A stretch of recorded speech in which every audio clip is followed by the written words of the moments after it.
Welcome back, everybody. Part one, we went over how to do a root pass on pipe in the 5G position. I was running a 532 gap with an 1/8 inch ER70 S6 filler wire running 125 amps. Doing a back feed on the bottoms, doing a lay wire on the top side. That root went all right, so we're going to finish it out today with the fills and the cap. Going to go over how to do the fills with a number 8 cup, just wiggling the cup back and forth in the grooves, all the way up to walking the cup for our flush fills with a number 10. Let's get started.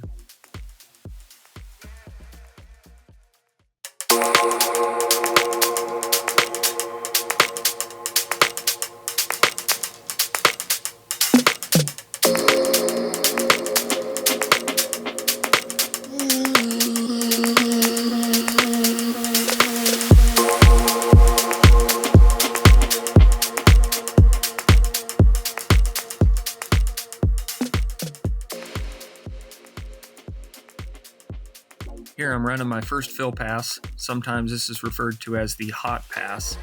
It doesn't necessarily have to be hot with TIG.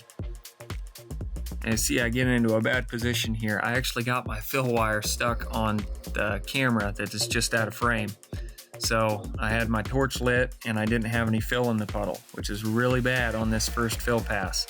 If you get into a situation like that, it's really easy to get sucked back on your root pass or even blow a hole in your root pass. Neither of those are good.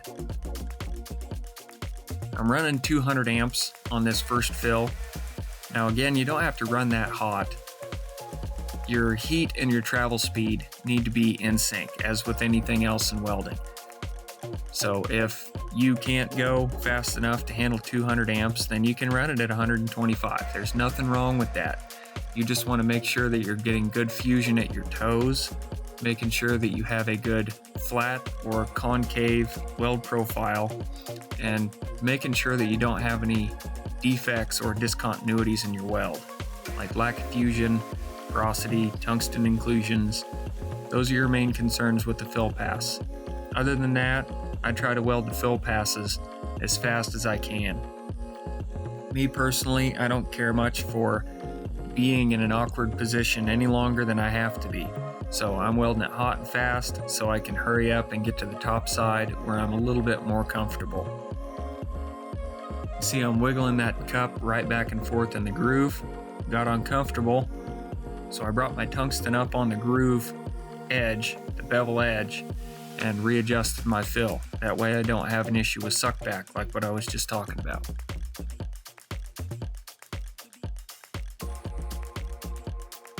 For the rest of my fill passes, I'm going to continue running 200 amps, running an 1/8 inch fill wire. And again, just trying to weld as fast as I can while still maintaining control and making sure that I don't have any lack of fusion on the toes. I'm bringing my tungsten over to the edge, and I will hold it at that edge as long as I need to till it wets to the edge and I know that I have good fusion. And see, I've got a stick glove propped up on the pipe now, because after the first few fill passes, that pipe starts getting pretty stinking hot. So I just found something to brace my arm up against so I wouldn't burn my forearm. And even though we're not showing it, I am welding both sides of this pipe. We didn't film the other side, so we just kind of cut that part out, but I am welding both sides of this pipe. Now I've even got 2 stick gloves there because that pipe is getting stinking hot. I'm not giving it much time in between. Enough time to change my tungsten if I need to, clip the end of my fill wire, but other than that, I'm going. I'm getting her done. Now here I've swapped out to a number 10 cup. I've got enough fill in that pipe to where I can start walking the cup over the top of the fill. This one's getting pretty close to flush. So you can see I've got a little different motion with my hand. I'm not wiggling the cup back and forth in the groove anymore. I've got the cup sitting on the weld and I'm rolling it back and forth. I'm starting to cup and bow my wrist. I'm doing more motion with my elbow, doing more motion with my shoulder,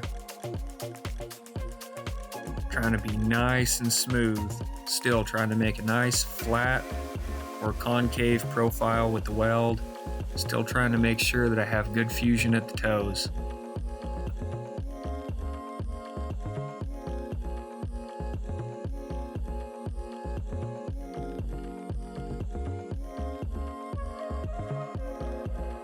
And with these fill passes, I'm not adding any extra fill into the puddle. I'm just basically setting the wire down on the weld and walking over the top of it. There's a lot of guys that will feed wire into the puddle or use multiple wires to get the joint filled up quicker. And there's nothing wrong with that.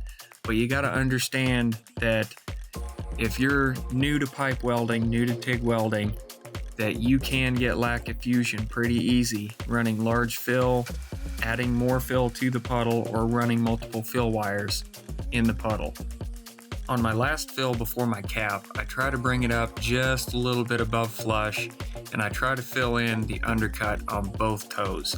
I don't want to be concerned about undercut on my cap. I want to be focused solely on keeping my toes straight and keeping my spacing consistent.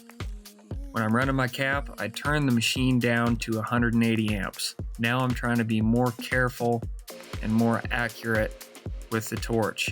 You can see the puddle is turning into a teardrop shape when I'm going side to side. And what I'm trying to do is bring the tungsten over to the toe and slow down or pause until that teardrop shaped puddle rounds out. That's my own personal guarantee that I'm getting good fusion at the toes and I'm not going to have any undercut left on those toes.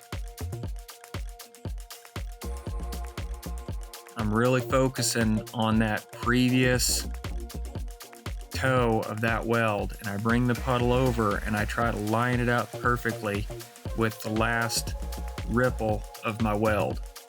That's kind of my indicator. That's how I try to keep things straight, is I'm actually focusing on the weld that's already there, and I'm trying to line up that puddle as best I can with that last ripple so I can keep those toes nice and straight. Again, I'm using a number 10 cup for my cap, running 180 amps. I'm using an 1/8 inch 2% thoriated tungsten. And you can see with my hand motion here, this is a lot of wrist motion. I'm cupping and bowing my wrist, using my elbow, using my shoulder, really working that torch back and forth. I would say doing the root pass is more difficult than doing the cap, but understand that once you put the cap on there, it's on there forever, and that's what everybody is going to see when they walk by and they see the product that you're working on. So always try to get your best foot forward with the cap. Take your time.